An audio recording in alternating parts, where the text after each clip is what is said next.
하시기 바랍니다. 오늘 우리 갈라디아서 6장 11절부터 18절까지 말씀을 함께 보려고 합니다. 이 부분이 이제 갈라디아서의 맨 마지막 부분입니다. 그래서 갈라디아서를 처음 1장부터 이제 강의 설교를 시작을 해서 오늘로 본문에 대한 설교는 다 끝이 나고 다음 주부터는 갈라디아서 전체 주제와 관련해서 석 주 정도, 그래서 갈라디아 첫 번째 주제, 두 번째 주제, 세 번째 주제 이렇게 해서 세 번 정도로 나눠서 다시 말씀을 보려고 합니다. 우리가 계속해서 이야기를 했지만 이 갈라디아 교회가 참 아름답고 좋은 그런 교회가 아니라 물론 사도 바울이 열심으로 섬기고 잘 이렇게 세워놓았지만 좋지 못한 사람들이 들어와서 교회 안에 분란이 생기고 분쟁이 생겼습니다. 그래서 이 분란이 생겼던 가장 큰 이유가 무엇이었냐면 이 나쁜 사람들이 들어와가지고 진리가 아닌 다른 것들을 가르치고 그로 인하여서 성도들을 다른 곳으로 이제 유혹해가는, 성도들이 잘못된 비진리로 그렇게 빠져들어가는 그런 문제 때문에 이제 교회 안에 어려운 일들이 이제 생겼죠. 그래서 사도 바울이 그것으로 인하여서 어떤 것이 진리이고 어떤 것이 주님이 진정 원하시는 것들인지 등등에 대해서 갈라디아서를 통해서 이렇게 쭉 설교하고 설명을 쭉 했습니다. 사도 바울이 이제 서신을 이제 마무리를 하니까 사실 이 내용을 보면 우리가 성경 읽을 때도 마찬가지고요. 이제 그냥 마지막 인사말을 하고 끝내는가 보다 이렇게 생각할 수도 있는데 가만히 잘 보시면 사도 바울이 끝나는 부분까지도 이 교회 안에 문제를 일으켰었던 회방꾼들, 이 사람들과 관련된 내용들을 설명을 하고 선포를 하면서 그들을 경계하고 또 그들을 따라가지 말 것을 계속 반복해서 이야기하는 그런 내용으로 되어 있습니다. 그래서 갈라디아서를 보시면 사도 바울이 여러 가지 측면에서 무엇이 진리인지를 이제 쭉 이야기를 해요. 그래서 이 갈라디아 성도들이 신앙생활하면서 자기들이 직접 했던 경험들, 그래서 이 경험들이 율법을 지켜서 된 것이 아니라 믿음으로 된 것이다, 그렇게 설명하는 방식을 취하기도 하고, 또 구약 성경에 대해서 설명하고 해석해주면서 그렇기 때문에 율법을 지키는 것이 아니라 믿음으로 구원받는 것이다, 이런 내용들을 이야기하기도 했습니다. 근데 여지껏 한 번도 사용을 안 했는데 이 마지막 부분에서 사도 바울이 마지막으로 다른 방식을 통해서 이제 진리와 비진리를 구분하는 이야기를 합니다. 이 마지막 방식이 무엇이냐면 이 비진리를 가리키고 있는 갈라디아 교회 안에 들어온 악한 회방꾼들이 도대체 어떤 종류의 인간들인가, 그렇죠? 사람이 아니라 좀 나쁘게 표현한 겁니다. 그 녀석들이 도대체 어떤 종류의 인간들인가, 그 사람들 됨됨이와 그 사람들 자체가 어떤 모습인지를 사도 바울이 이야기하는 그런 내용을 담고 있습니다. 그래서 그들이 선포하고 있는 내용 자체가 비진리다, 이런 내용을 여기서 쭉 이야기를 했다면 지금 이 마지막 인사말 부분에서는 다시 한번 마지막으로 너희들에게 비진리를 가르치고 있는 그 나쁜 녀석들, 그 악한 회방꾼들, 믿음대로 순종하지 못하게끔 너희를 유혹하고 꾀는 자들, 그 자들이 어떤 종류의 인간들인지를 너희가 잘 알았으면 좋겠다 하면 사도 바울이 그들과 관련해서 세 가지 항목을, 그리고 사도 바울 자기 자신과 교훈을 줘서 세 가지 항목을 이야기를 합니다. 그래서 오늘 본문을 보면서 어떤 사람들이 좋지 못한 리더들인지, 그리고 왜 그들이 갈라디아 교회에 와서 이제 성도들을 유혹하고 미혹했었던 사람들이 어떤 종류의 신앙생활을 하던 나쁜 사람들이었는지, 그들 자체의 모습과 관련된 세 가지 내용을 우리가 살펴보려고 합니다. 이 악한 회방꾼들에 대해서 12절, 13절 두 절 안에 보시면 내용이 세 가지로 되어 있습니다. 본문 순서대로가 아니라 뒷부분은 사도 바울 자기 자신에 관한 이야기를 하는데 그것과 관련된 순서로 말씀드리려고 합니다. 우선 12절 말씀을 보시면 제일 처음에 물은 육체의 모형을 내려하는 자들, 그래서 갈라디아 교회 안에 들어왔던 회방꾼들을 향해서 육체의 모양을 내려하는 자들이다, 이제 그렇게 설명을 하죠.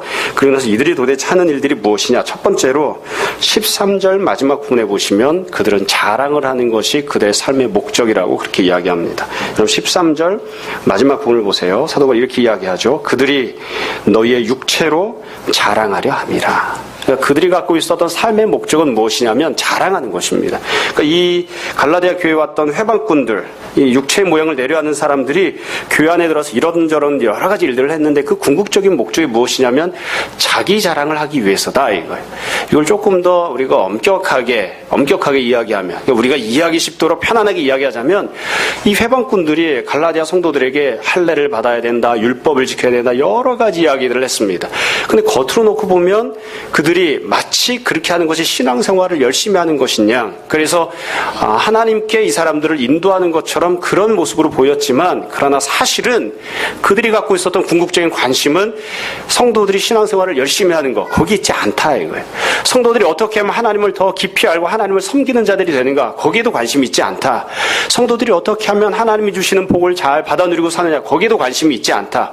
이 사람들이 갖고 있던 관심은 무엇이냐면 너희의 육체로 자랑을 합니다. 너희의 육체로라고 하는 말은 이 사람들이 할례 받는 것을 주장을 했죠. 그래서 갈라디아 성도들이 할례를 받게 하는 거예요. 다르게 표현하면 그들이 주장하는 대로 성도들이 따라오게 만들어서 그 따라오는 성도들의 숫자, 그 따라오는 성도들의 모습을 통해서 야, 내가 이러이러한 정도의 사람이야, 이렇게 스스로를 우쭐거리고 자랑하려고 하는, 그게 그들이 갖고 있었던 본질적인 그런 목적이었다, 이렇게 이야기를 하는 것입니다. 조금 더 세밀하게 설명하면 할례를 받는 것은 하나님의 뜻이 아니죠. 하나님께서 원하시는 것이 아닙니다. 그러나 이 교회에 들어있었던 악한 회방꾼으로 할례를 받아야 된다고 주장을 했죠. 그러니까 하나님의 뜻이 아니라 자기들이 원하는 대로 성도들을 이끌고 가고, 그렇게 자기들이 원하는 대로 이끌어지고 있는 성도들, 자기들이 원하는 대로 따라오고 있는 성도들을 보면서 그들을 자기의 자랑거리 근거로 삼는, 그게 바로 악한 지도자들이 갖고 있었던 그런 첫 번째 모습이다. 이거 오늘날에도 우리가 많이 볼 수 있기 때문에 아주 쉽게 이야기할 수 있습니다. 제가 여러 가지 이렇게 복잡하게 얘기했지만 종교적인 영웅심리를 갖고 있는 사람들이다 이거예요. 종교적인 영웅심리를 갖고 있다. 그들이 본질적으로 추구하는 것은 하나님의 영광이 아니다. 그들이 본질적으로 원하는 것은 성도들이 신앙생활을 잘하는 것도 아니다. 성도들을 이렇게 저렇게 끌고 다니면서, 그리고 하나님의 이름을 이렇게 저렇게 빙자하면서 결국 그들이 원하는 것은 자기 인생의 자랑을 삼는 것. 내가 이러이러한 사람이야. 내가 적어도 이러이러한 정도의 이런 지도자야. 내가 적어도 이러이러한 목회자야. 이런 것들을 내세우기 원하는 그런 나쁜 놈들이다. 이렇게 이야기를 하고 있는 거예요. 그러니까 사도 바울이 이게 빙 돌려서 이야기하고 있지만 결국 가까이에서 직접 대놓고 이야기했다면 그렇게 이야기했을 거예요. 그 사람들 따라가지 마라.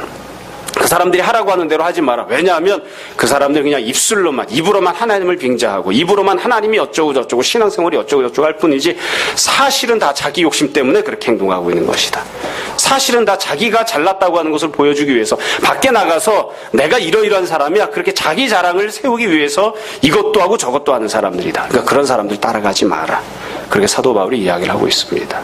이게 어려운 내용이 아닙니다. 누구든지 우리가 굉장히 어렵게 분별을 해야 되는 게 아니라 마태복음에서 주님이 말씀하신 것처럼 열매를 보면 그 사람이 어떤 종류의 리더인지 알 수 있습니다. 그 사람이 결국 무엇을 추구하고 있었는지. 그렇죠?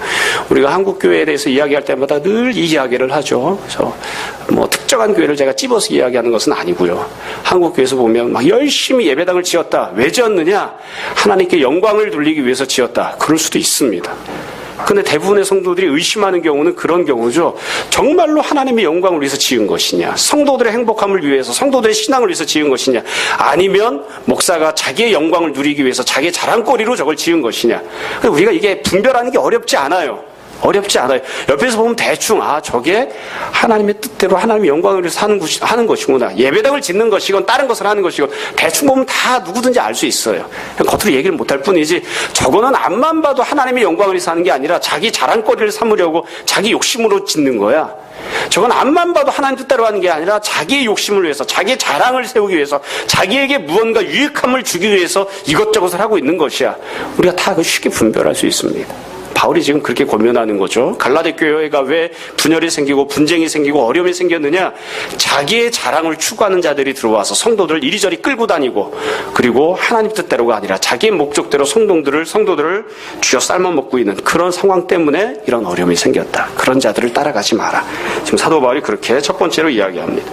두 번째로 사도 바울이 이런 사람들이 어떤 사람들이라고 이야기를 하느냐 보시면, 여러분 13절 첫 번째 줄을 보시기 바랍니다. 13절 첫 번째 줄을 보면 이렇게 이야기합니다. 할례를 받은 그들이라도 스스로 율법은 지키지 아니한다. 이게 그 사람들의 모습입니다. 갈라디아 교회 안에 들어와서 문제를 일으켰던 사람들. 이 두 번째 내용은 뭐냐면 그들이 어떤 모습으로 삶을 살았는가에 대해서 이야기를 하고 있습니다. 이게 간단하게 이야기한 거죠. 이 사람들은 할례를 받아야 된다, 율법을 지켜야 된다, 그렇게 주장하고 가르쳤습니다. 그래서 성도들에게 할례를 받게끔 했어요. 그런데 정작 자기 자신은 율법을 지키지도 않았다. 참 이런 얘기 하려고 하면 구질구질하니까 이제 얘기를 안 하고 보통 이제 넘어가죠. 근데 바울이 맨 마지막에 인사말에서 이야기하는 거예요. 그 사람들은 입술로는 율법을 지켜야 된다. 그래야 구원받는다고 이야기하고 율법을 안 지킨다고 갈라디아 성도들을 책망하기도 하고 사람들에게 율법 지키는 곳으로 사람들을 끌고 다니지만 그러나 실제로 가만히 들여다보면 자기 자신도 율법을 안 지키는 그런 말과 행동이 다른 이율배반적인 위선자들이다. 그러니까 그런 자들을 따라가지 마라. 지금 그렇게 바울이 이야기하고 있습니다. 여러분 사실 이 내용은 율법을 지키는 것과 관련되어 있기 때문에 그나마 이렇게 할 만한 것입니다. 만약에 사도 바울이 그 사람들이 예수님과 똑같이 살고 있지 않다. 이렇게 이야기하면 우리가 다 어려웠을 거예요. 왜냐하면 아무리 우리가 순종하고 살려고 해도 예수님과 똑같이 살기는 참 어렵잖아요. 근데 지금 이야기하는 건 그게 아니에요. 예수님과 똑같이 살고 있지 않으니까 그들을 따라가지 마라. 이게 아니라 율법을 안 지키는 자들이라 이렇게 이야기를 한다고요. 여러분 이걸 다른 식으로 표현하면 사도 바울 자기 자신만도 못하게 사는 사람들이 이렇게 이야기하고 있는 거예요.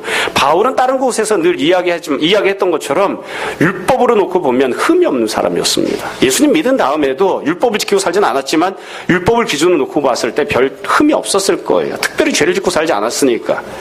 그런데 사도 바울이 지금 이야기하는 건 그 사람들은 율법 지켜야 된다고 하면서도 자기들은 그렇게 지키지 않는 그런 모습이다. 그런 사람들이 하는 그런 위선자들이 주장하고 가르치는 거기에 따라가지 마라. 그러니까 아주 쉽게 이야기하면 그 사람이 옳지 못한 올바른 지도자이냐 두 번째로 그렇게 이야기하고 있는 거죠. 그가 말한 그대로 행동하고 있는가 아니면 그가 말은 그렇게 해놓고 자기는 그렇게 행동하지 않는 그런 모습인가요? 예전에 우리나라에 종말론 때문에 난리가 난 적이 있었습니다. 그러면 그 다가올 미래를 준비하라고 아주 히트를 친 책이 있었습니다. 저도 열심히 읽어보았고 그때 우리가 이제 흔히 다미선교회라고 해가지고 몇 년 몇 월 며칠 예수님 재림하신다 그래가지고 다 난리가 났었죠. 그렇죠? 그래서 그때 그걸 믿는 사람들이 다 교회 모여가지고 예수님 그날 재림하시고 휴거가 일어난다고 해서 텔레비전에서도 방송을 해줬죠. 지금 몇 분 남았습니다. 뭐 이러고 방송하고 그랬었다고. 근데 문제가 됐던 부분이 있었습니다. 무엇이었냐면 그 다미선 교회를 이끌고 지도하던 목사님이 몇 년 몇 월 며칠 날 휴거가 있고 예수님이 재림하신다. 이 땅이 다 소용이 없다. 그러면서 자기는 집 사고 땅 샀습니다. 자기는 성도들이 했던 헌금 걷어다가 그걸 가지고 집 사고 땅을 사놓고서는 나중에 살 수 있는 여건을 다 마련해 놓은 거예요. 그러니까 자기는 예수님이 재림한다고 주장하고 성도들한테 집 팔아 헌금하라고 했으면서 자기는 그 돈을 걷어다가 다 집 사고 땅을 사놨어요. 그러니까 그런 사람들을 믿고 따라가지 말아요. 그런 사람 믿고 따라가지 마라. 얼마 전에 제 친구 목사님이랑 동기 목사님이랑 이런저런 이야기를 하다가 교회 건축에 관한 이야기가 나왔었습니다. 건축에 관한 이야기를 하다가 그 목사님이 참 은혜가 되면서도 상당히 곤란한 적이 있었다 그 얘기를 하시는 걸 들은 적이 있어요. 무엇이었냐면 그 교회에 원로 목사님이 계시고 자기가 이제 후임 목사로 간 거예요. 원로 목사님이 계시고 후임 목사로 갔는데 교회가 오랫동안 건축하기를 소망하다가 이제 건축을 하기로 했어요. 그래서 땅들이 있고 하니까 원래 있던 자리에다가 건축을 하면 좀 그 자리가 공단이 들어오고 이래서 사람들도 많이 살지 않는다. 그래서 그 땅을 팔고 대지를 팔고 다른 지역으로 이사를 해가자. 그 인근에 있는 곳으로 이제 이사를 해가자. 그래서 다 그렇게 합의가 됐어요. 그래서 예배당을 짓게놓으라고 원로 목사님이 그게 늘 평생의 소원이었대요. 자기가 다 못 짓고 그랬다고. 그래가지고서는 예배당을 짓기로 했는데 헌금을 합시다 작정을 했더니만 1등으로 헌금을 작정하고 헌금을 했던 사람이 누구였냐면 원로 목사님이셨대요. 교회에서 은퇴하셨다고 아파트를 해드렸는데 아파트를 홀라당 팔아가지고서는 그걸 통째로 그냥 교회에다가 건축 헌금으로 내놨다는 거예요. 그러니까 그걸 보고 후임으로 간 목사님, 제 동기 목사님이 고민이 된다. 원로 목사님이 아파트 팔아서 헌금했는데 나는 어떻게 해야 되냐. 그러다 결국 어떻게 하셨느냐 그랬더니 자기는 그게 부임한 지 얼마 되지도 않았는데 자기 아버지가 유산으로 아파트를 주신 게 있었는데 자기도 그 아파트를 팔아서 다 헌금을 했다 그러시더라고요. 그러면서 감사하지만 동시에 원로 목사님은 평생 거기에서 사역하다가 은퇴하면서 받은 아파트를 팔았지만 나는 이제 부임한 지 얼마 안 됐는데 우리 아버지가 물려준 아파트를 팔아서 헌금했는데 이게 도대체 잘하는 건지 모르겠다. 조금 있으면 내가 나와야 될지도 모르는데 그런 얘기를 하시더라고요. 그러면서 이런저런 얘기하다가 우리가 그랬다고요. 참 한편으로는 정말 훌륭한 원로 목사님을 두셨습니다. 한편으로는 나는 그런 원로 목사님 밑에 안 가야지. 팔아서 다 내놔야 되잖아요. 제가 이야기를 하는 이유는 건축이 옳다 틀리다의 문제가 아니라 그 원로 목사님은 진정으로 그 교회에 건축이 필요하다고 믿는 분인 거예요. 그렇게 생각을 하는 거예요. 그러니까 자기 노후를 생각하지 않고 다 팔아서 그냥 주님 앞에 다 바쳐버렸잖아요. 그냥 바쳐버렸잖아요. 자기가 그게 옳으냐 틀리냐를 떠나서 자기가 그게 옳다고 생각하니까 객관적으로 그게 옳으냐 틀리냐를 떠나서 자기가 그게 정말 옳은 일이라고 그게 주님이 원하시는 거라고 생각을 하니까 거기에다가 다 집어넣은 거예요. 자기 말한 그대로 자기가 믿고 있는 그대로 그렇게 행동을 한 것이죠. 그렇죠? 여러분 근데 이 사도 바울이 지금 갈라디아 교회를 향해서 이야기합니다. 너희들에게 율법을 지키라고 하는 자들이 어떻게 살고 있는지를 봐라. 그 녀석들이 실제로는 율법을 지키지도 않고 있는 그런 모습으로 살고 있지 않느냐 이거예요. 여러분 목회자를 볼 때 또 다른 영적 지도자를 볼 때 마찬가지입니다. 똑같습니다. 공부 잘하는 것보다 예수님 믿는 게 중요하다고 목사님이 설교했는데 자기 자식은 교회 안 나와요. 그 말을 우리가 어떻게 믿습니까? 학원 보내는 것보다 예수님 믿는 것이 더 중요하다고 그렇게 가르쳤는데 자기 자식은 학원을 보내느라 주일날 교회를 안 나와요. 그 말을 우리가 어떻게 믿습니까? 못 믿는다고요. 어떻게 믿겠어요? 근데 지금 갈라디아 교회 안에 지금 분쟁과 분열이 생겼는데 말과 행동이 다른 자기가 가리키고 있는 대로 행동하지 않는 그런 목회자, 그런 지도자들 때문에 지금 분란이 생기고 있는 거예요. 그런 사람들을 따라가지 마라. 사도 바울이 지금 두 번째로 그렇게 이야기합니다. 마지막 세 번째로 이 악한 지도자들에 대해서 사도 바울이 뭐라고 이야기하냐면 12절 마지막 부분을 보시기 바랍니다. 12절 마지막 부분에 보시면 이렇게 이야기합니다. 그들이 그리스도의 십자가로 말미암아 박해를 면하려 할 뿐이라. 그러니까 이 교회 안에 분쟁을 일으켰던 사람들에 대해서 사도 바울이 뭐라고 이야기하냐면 그 사람들은 자기의 유익만 추구할 뿐이지 예수님을 위해서 고난받는 자리에는 절대로 가지 않는 사람들이다. 고난을 받거나 희생하거나 헌신하거나 누군가를 섬기는 자리에는 절대로 가지 않는 사람들, 십자가를 지신 예수님을 따라가려고 하지 않는 사람들이다. 지금 그렇게 이야기하는 거예요. 그 사람들은 고난받는 자리에 가지 않는 지도자들이다. 그런 자들을 따라가지 마라. 바울이 그렇게 이야기합니다. 사실 이 사람들은 예수님을 믿는 사람들이니까 사도 바울이 이렇게 이야기할 수 있어요. 근데 우리가 한 가지를 더 생각해 볼 필요가 있습니다. 그럼 이 사람들은 율법을 지키기 위해서는 희생하고 헌신했을까? 이 사람은 율법 지켜야 된다고 주장하던 사람들이었으니까 율법을 지키기 위해서는 희생하고 헌신했을까?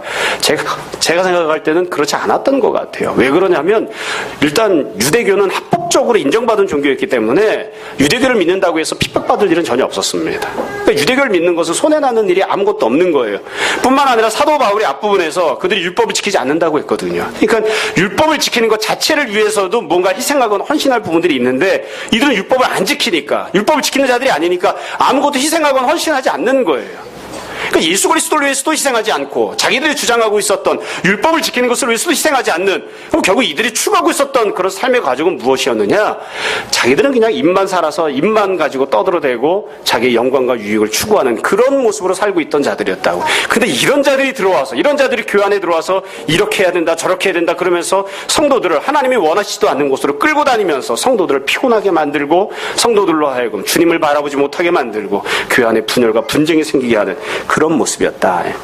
사도 바울이 지금 세 가지 측면에서 교회 안에 문제를 일으킨 악한 지도자들에 대해서 이야기합니다. 첫 번째는 그들의 삶의 목적이 무엇인가? 삶의 목적이 무엇인가?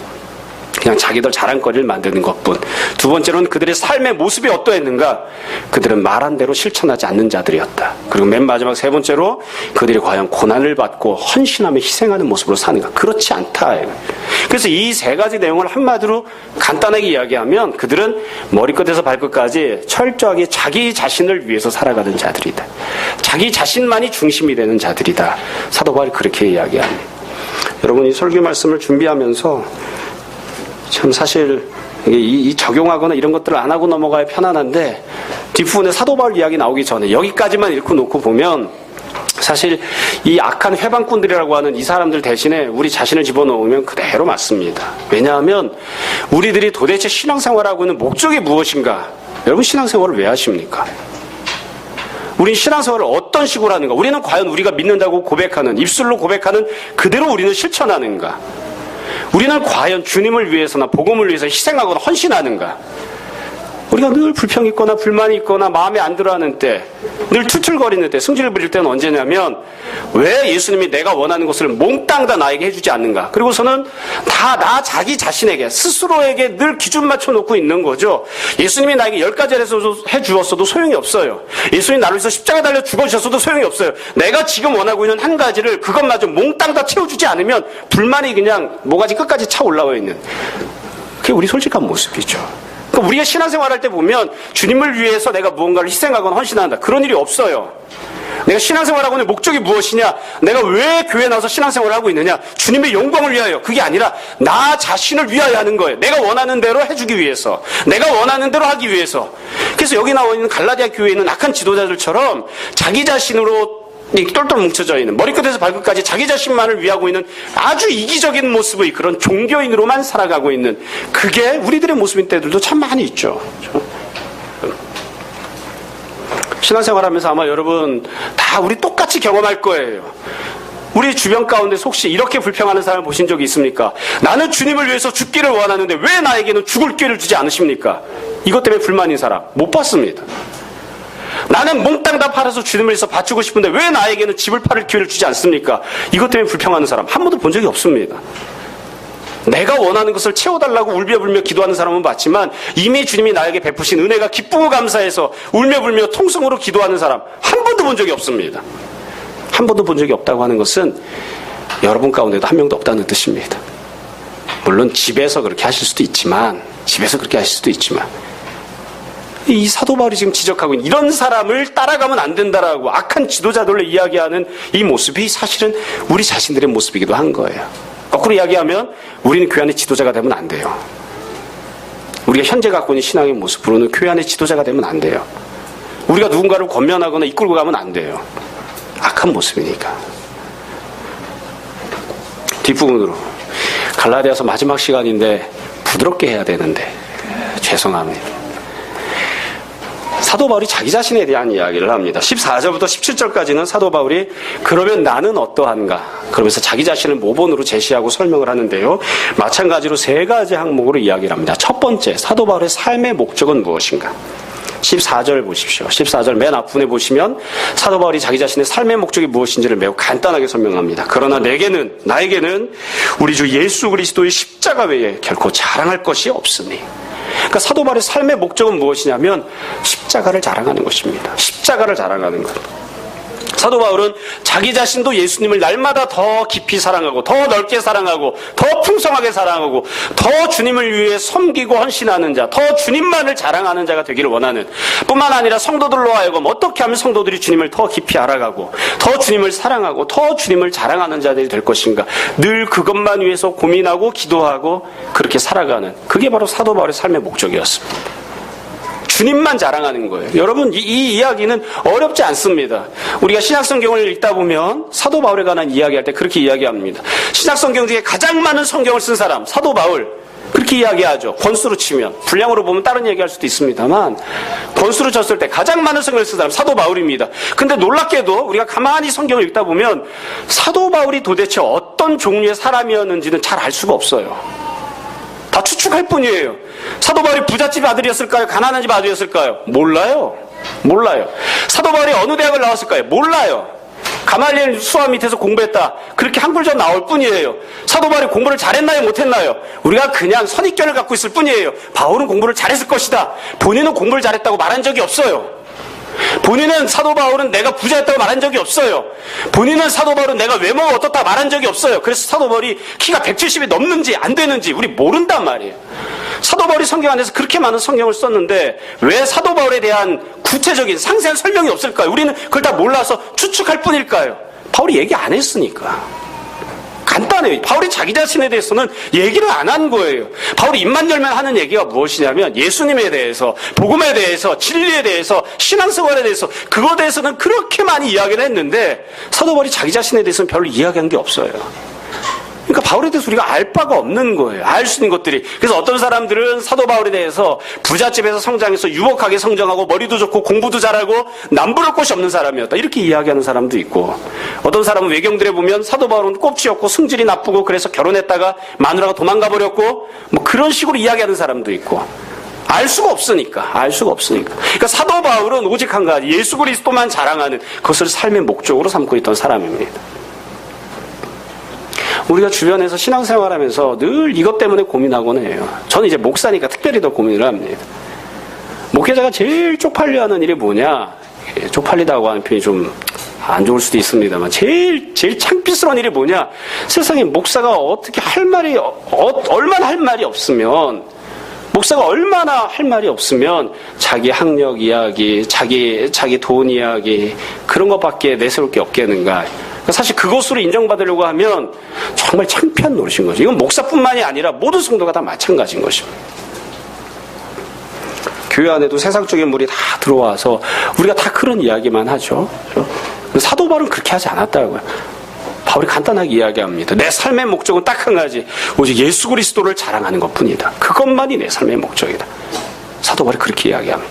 두 번째로 사도 바울이 그러면 앞부분에서 이야기한 것처럼 바울은 어떻게 살았는가? 사도 바울의 삶은 어떠한가?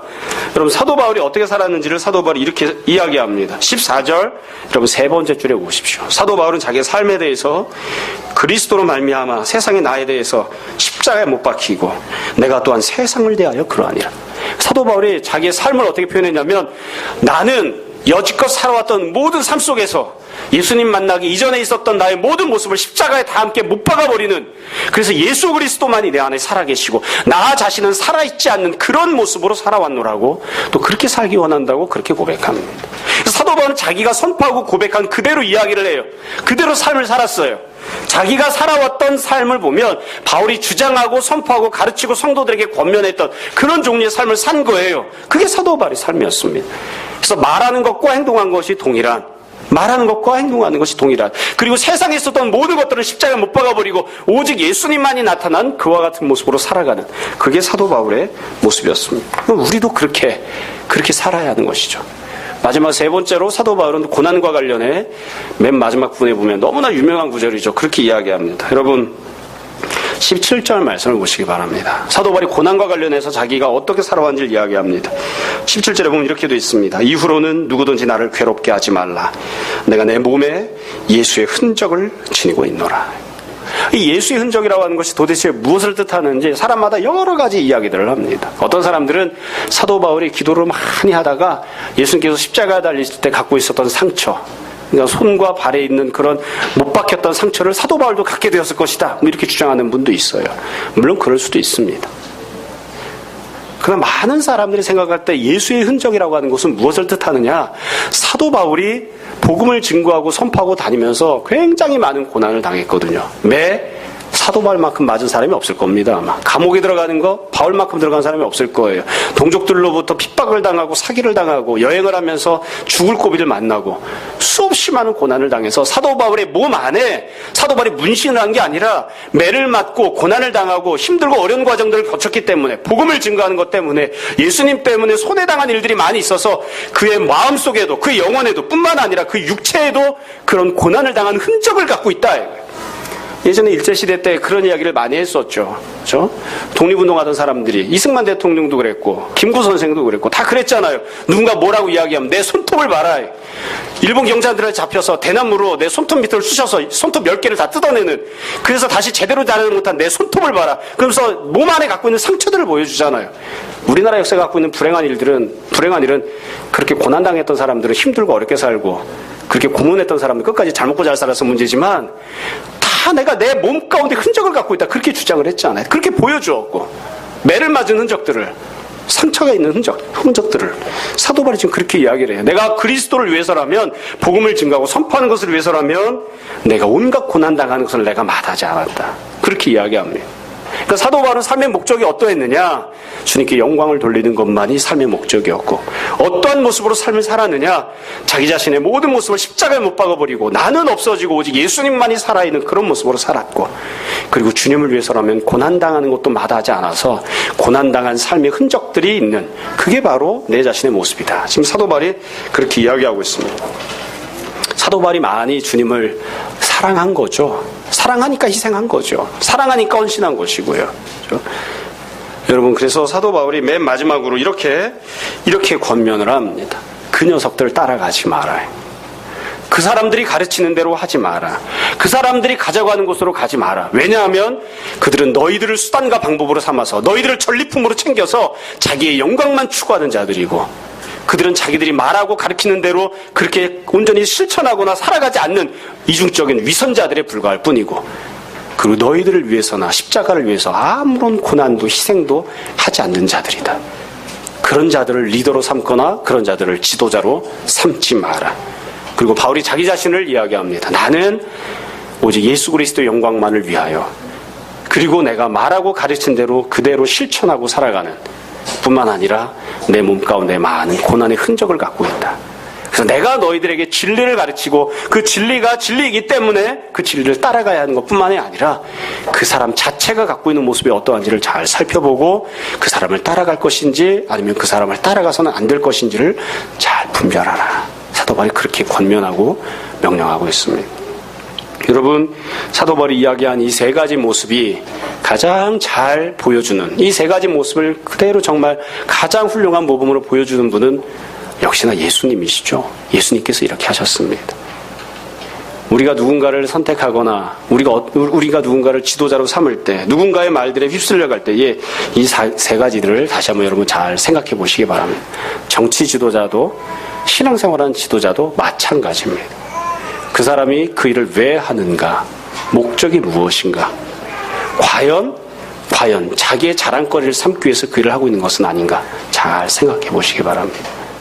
그 사람은 과연 자기가 말한, 자기가 가르치는 그대로 실천하고 순종하는 사람인가? 여러분 잘 살펴보시기 바랍니다. 또한 그 사람이 과연 온전하게 헌신하고 희생하는 모습을 갖고 있는가? 잘 살펴보시기 바랍니다. 동시에 우리도 그런 사람들이 되었으면 좋겠습니다. 우리도 주님을 사랑하고 주님을 섬기는 모습에 있어서 내가 과연 주님을 믿고 따라가는 목적이 무엇인가? 나를 위해서인가? 주님께 영광을 돌리기 위해서인가? 나는 내가 입술로 고백하는 그대로 그렇게 실천하면서 사는가? 나는 주님을 위해 무엇인가를 희생하거나 헌신하는 모습이 있는가? 내 삶 가운데에 내가 주님 때문에 손해본 흔적들이 과연 있는가? 우리가 잘 생각해 보았으면 좋겠습니다. 그래서 믿을 수 없는 사람들을 따라가는 자들이 아니라 믿을 수 있는 자들이 가르치는 진리를 따라가는 그런 모습이 우리의 모습들이 되었으면 좋겠고, 참 교회 안에 악한 사람들이 많이 들어오고 또 악한 이단들이 많이 들어오고 그리고 스스로 리더라고 주장하는 많은 사람들이 있어서 교회를 분열하게 하고 어려움 가운데 빠뜨리는 일들이 많은데, 이 악한 세상 가운데에서 과연 누구를 믿고 따라가야 할지를 잘 분별하는 우리들이 되었으면 좋겠습니다. 여러분, 우리가 갈라디아 말씀을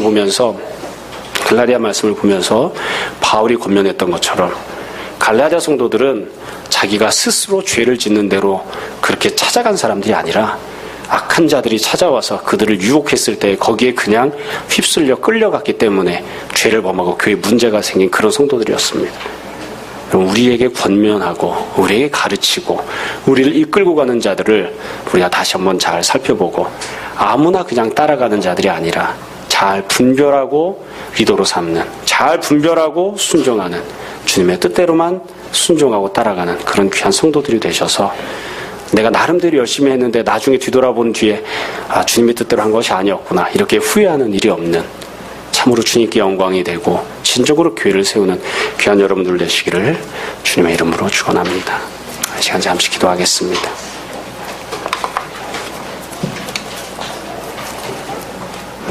여러분, 오늘 말씀을 잘 정돈해 보십시오. 우리가 영적인 지도자라고 생각하거나 리더라고 생각하는 사람들이 과연 바울이 이야기하는 세 가지 모습에 있어서 어떠한지, 또 자기 자신에 대해서도 생각해 보시기 바랍니다. 내가 남편으로, 부모로, 또 누군가의 상사로 한번 생각해 보시기 바랍니다. 이 시간 함께 우리 회개와 결단의 기도하겠습니다.